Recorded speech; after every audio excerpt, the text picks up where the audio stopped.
तो आज मैं इस वीडियो में बात करने वाला हूँ जो कि भोले बाबा के बारे में।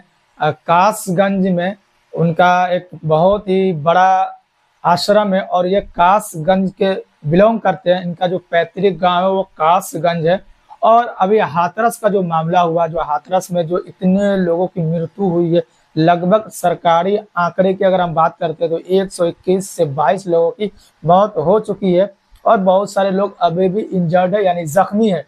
और अगर ये बाबा की अगर बात करते हैं तो बहुत ही मतलब मुश्किल हो जाती है इस बाबा का जो है बायोग्राफी निकालने के लिए, डेटा निकालने के लिए, कि ये इनका कोई सोशल मीडिया पर अकाउंट ही नहीं है। चाहे वो ट्विटर एक्स हो या इंस्टाग्राम हो या फेसबुक हो या अन्य भी कोई भी साइट जो सोशल मीडिया अकाउंट जो लोग यूज करते हैं उन पर ये है ही नहीं। इनका प्रोफेशनल कोई अकाउंट नहीं है। ये एक ऐसे बाबा है जो भोले बाबा के नाम से है, जिनका एक धार्मिक प्रोग्राम हुआ था। उनके बाद से भगदड़ मची। भगदड़ के बाद से जो ये हादसा हुआ, लगभग इतने लोगों की मौत हुई। उसके बाद से मतलब टीवी चैनलों पर, यूट्यूब पर जितने भी चीज है, सब जगह सिर्फ ये बाबा छाए हुए। लेकिन बाबा सोशल मीडिया पर अपनी तरफ से कहीं नहीं दिखते। वो सोशल मीडिया पर इनकी वीडियोस आपको नहीं मिलेंगे। बहुत मुश्किल से इनके वीडियो थोड़ा बहुत आया। जो ये अभी प्रोग्राम जो धार्मिक प्रोग्राम हुआ है, जो सत्संग हुआ है, उनका वीडियो थोड़ा बहुत मिला है। लेकिन ये जब प्रोग्राम करते हैं, जब ये प्रोग्राम में जाते हैं तो वहां पर वीडियो करना अलाउड नहीं होता है। और बताया जा रहा है कि इनका खुद का आर्मी है, सेवादार होते हैं, खुद की इनके पास आर्मी है। बहुत ही लग्जरी स्टाइल में अपनी जिंदगी जीते हैं। और बहुत सारे ऐसे जगह पर इनके आश्रम है, जैसे कासगंज में इनका खुद का गांव है, खुद का घर है, वहां पर भी आश्रम है। और यहाँ पर बहुत सारे ऐसे कासगंज में जो आश्रम के बाहर हेड पंप लगाया गया, जिनसे लोगों का, उनके भक्तों का ये मानना है कि यहाँ से अगर पानी हम पी लेते हैं, पानी देकर जाते हैं, तो हमारी जो भी परेशानियां हैं, जो भी बीमारियां हैं, वो दूर हो सकती है। ये काफी फेमस हो रहा है अभी सोशल मीडिया पर। यहाँ पर देख सकते हैं, मैं फोटो लगा रहा हूँ कि कुछ हैंड पंप लगभग 8 से 10 जो है हेड पंप आपको दिखता हुआ नजर आ जाएगा। ये उनके आश्रम के जस्ट सामने, गेट के सामने लगाया गया, जो कासगंज के अंदर। और नोएडा में है, मैनपुरी में है, संभल में है, कानपुर में है, और अलग अलग भी स्टेट में है बहुत सारे। लेकिन ये मैं कुछ जो उनके आश्रम का बता रहा हूँ जो उत्तर प्रदेश के अंदर है। और अभी तक ये बाबा जो है सोशल मीडिया पर उतना चर्चा में नहीं थे, टीवी पर उतना चर्चा में नहीं थे।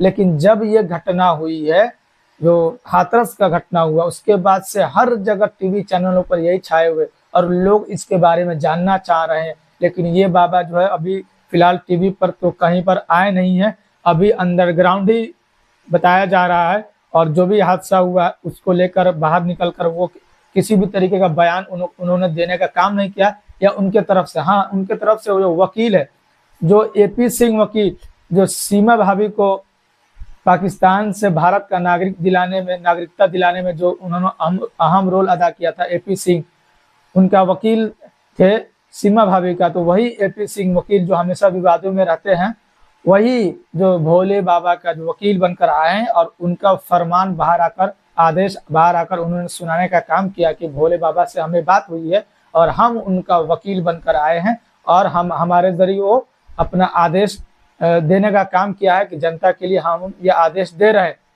कहा जाता है कि वो मोबाइल यूज नहीं करते, कोई भी सोशल साइट यूज नहीं करते, तो किस तरीके से वो लोगों तक पहुंचने का काम करेंगे, ये भी एक तर्क दिया जा रहा है। लेकिन जब ये बाबा जब हाथरस में आए थे, उसके बाद से वो चले गए, उसके जाने के बाद ये हादसा हुआ, जो भगदड़ मची। कहा जा रहा है, बहुत सारे आरोप प्रत्यारोप इस पे लगाया जा रहा है कि किसी का साजिश है, ये किस तरीके से हो गया, वो तो जांच का विषय है। इस पे जांच एसआईटी के द्वारा किया जाएगा तो पता चलेगा।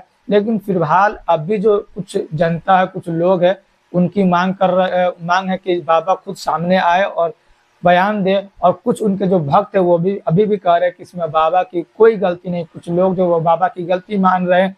और जैसे कि अभी एफआईआर की गई है, लेकिन उसमें बाबा का नाम नहीं, बाबा भोले का नाम नहीं है। तो कुछ लोगों का ये भी कहना है कि इसमें बाबा का भी एफआईआर में नाम होनी चाहिए। ये बहुत सारे बात है। और जो परमिशन जो थी, लगभग 80,000 लोगों के आने का परमिशन था इस सत्संग के अंदर, इस धार्मिक प्रोग्राम के अंदर, क्योंकि ये अलग अलग जगह जाकर धार्मिक प्रोग्राम करते रहते हैं। और खास तौर से अगर हम बात करते तो कोरोना के समय ये मतलब चर्चा में आया, और कोरोना के समय इन्होंने धार्मिक प्रोग्राम को करने का काम किया। उसके बाद से ये बहुत कम करते थे। और ये हाथरस में जो आज की जो 2 दिन 3 दिन पहले हुआ है, उसमें बहुत ही बड़ा एक नुकसान हुआ है। उसके बाद से ये चर्चा में ही बने हुए, अभी तक सिर्फ लोग इसी के बारे में जानने की कोशिश कर रहे हैं। और बताया जा रहा है कि 80,000 के परमिशन लेने के बावजूद लगभग 2 से 2.5 लाख लोग वहां पर पहुंच गए थे, जिसके कारण वहां पर जो भी सुविधा दी गई थी वो मतलब लोगों के हिसाब से बहुत कम हो गया। और गर्मी होने के कारण लोगों में अफरा तफरी का माहौल हो गया, और बहुत सारी कहानियां निकल कर आ रही है। उसके बाद से जितने भी न्यूज़ चैनल वाले हैं वो उनके खोज में निकल गए, उनके मतलब जो भी उनके जो लाइफ स्टाइल, उनके गांव तक पहुंचने की कोशिश किया, उनके परिवार तक पहुंचने का कोशिश किया। हाँ, एक बात है कि ये जब भी धार्मिक प्रोग्राम करने के लिए पहुंचते हैं तो इनके साथ इनकी पत्नी हमेशा होती है, इनकी पत्नी, और ये स्टेज पर होते, बाकी इनके जितने अनुयायी होते हैं वो सामने होते हैं। और जितने भी इनके आश्रम है वहां तक लोग पहुंचने का काम किया। जहां पर ये प्रोग्राम, धार्मिक प्रोग्राम को हाथरस के अंदर किया गया था, वहां पर भी ग्राउंड रिपोर्टिंग करने का काम किया। न्यूज चैनल वाले वहां पर पहुंचे, तो देश के अलग अलग कोने से लोग वहां पर पहुंचने का काम किया है। और ये जो हादसा हुआ, बहुत ही दुखद हादसा, बहुत लोगों की एक समय मृत्यु हो चुकी है। और ये जो हाथरस का हादसा जो हुआ है, इसकी चर्चा हर लोगों के जुबान पर है। जितने लोग भी सोशल मीडिया यूज करते हैं उन तक पहुंच चुकी है, और सब लोग इसकी निंदा कर रहे हैं कि ऐसा हादसा नहीं होनी चाहिए। फिलहाल कोई प्रशासन को जिम्मेदार ठहरा रहा है, कोई बाबा को जिम्मेदार ठहरा रहा है, कोई जो उनके कर्ता धर्ता है, जो उनके जो मैनेजमेंट करने वाले थे उनको जिम्मेदार ठहरा रहा है। लेकिन फिलहाल अभी की अपडेट यही है कि अभी इस पे जांच चलेगी। FIR कुछ लोगों पर की गई है, और जो इनके जितने भी आश्रम हैं, जैसे कि मैंने बताया कि उत्तर प्रदेश के अलग अलग कोने में, कानपुर में हो गए, संभल में हो गए, नोएडा में हो गए, मैनपुरी में हो गए, वहाँ लोग जाकर जाने की कोशिश कर रहे हैं। और कुछ लोगों का ये भी दावा है, जैसे कि वहाँ के कुछ लोग निवासी बता रहे हैं कि मैनपुरी के जो आश्रम है उनके अंदर बाबा छुपे हुए हैं। तो ये बाबा इतना पावरफुल बताया जा रहा है, जैसे कि इनके बहुत ही लाखों में अनुयायी है, लाखों में इनके चाहने वाले, जिसको भक्त बोलते हैं, लाखों की तादाद में। और न ये सोशल मीडिया यूज करते, फिर भी इनकी इतनी मतलब अनुयायी देश के अंदर है। इसी तरीके से कुछ सालों पहले, लगभग 17 या 18 की बात है, कि एक राम रहीम करके बाबा निकले थे जो हरियाणा के अंदर से। उनके भी कुछ इसी तरीके का मतलब कि उनके बहुत सारे अनुयायी थे, बहुत उनके एक आश्रम था, उनका भी बहुत सारा मतलब भड्डा पूरा। जब उनका मामला लोगों के सामने आया, कोर्ट के सामने आया, तो इसी तरीके से जब कुछ न कुछ मतलब दुर्घटना होती है तो उसके बारे में लोग रिसर्च करने लगते हैं, सोशल मीडिया पर साइट पर उनको सर्च करते हैं, देखने की कोशिश करते हैं कि इनके क्या स्थिति है, कब से ये काम कर रहे हैं।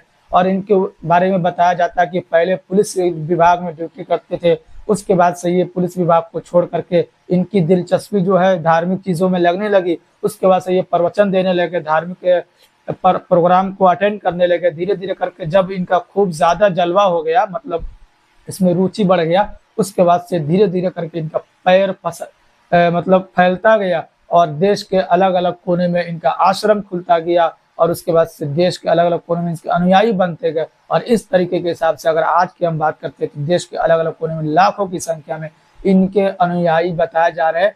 और ये बाबा, ऐसे बाबा जो कभी सोशल मीडिया यूज नहीं किया है, कभी मोबाइल फोन बताया जा रहा है कि यूज नहीं करते हैं, जिसके तहत वो मतलब सोशल मीडिया पर आकर किसी बयान को दे नहीं सकते हैं। फिलहाल अब भी कोई बताया जा रहा है पुलिस इनकी मतलब छानबीन कर रहे हैं, पुलिस इनको खोज रहे हैं। तो फिलहाल क्या हो रहा है क्या नहीं ये तो बाद में स्पष्ट होगा, लेकिन फिलहाल की अभी स्थिति यही है कि अफरा तफरी का माहौल है। कोई इस पे आरोप लगा रहा, कोई उस पे आरोप लगा रहा, लेकिन स्पष्ट नहीं है कि यह हादसा कैसे हुआ। ये जांच का विषय है। और जो भी अपडेट आएगा आगे से ये बाबा भोले के बारे में, भोले बाबा के बारे में मैं इस पर देने की कोशिश करूंगा। फिलहाल यह हादसा जो कि अभी के आंकड़ा बात करते थे 121 से 22 लोगों की जान जा चुकी है, और इसमें प्रधानमंत्री ने भी खेद प्रकट किया, और देश के बड़े बड़े नेता राहुल गांधी ने, अखिलेश यादव ने, जितने भी बड़े बड़े नेता सभी ने इस पर अपना खेद प्रकट किया, क्योंकि ये ऐसी चीज ही है, ऐसा दुर्घटना हुआ है इस पर हर इंसान का दिल जो है वो दुखी हो जाता है इस खबर को सुनने के बाद।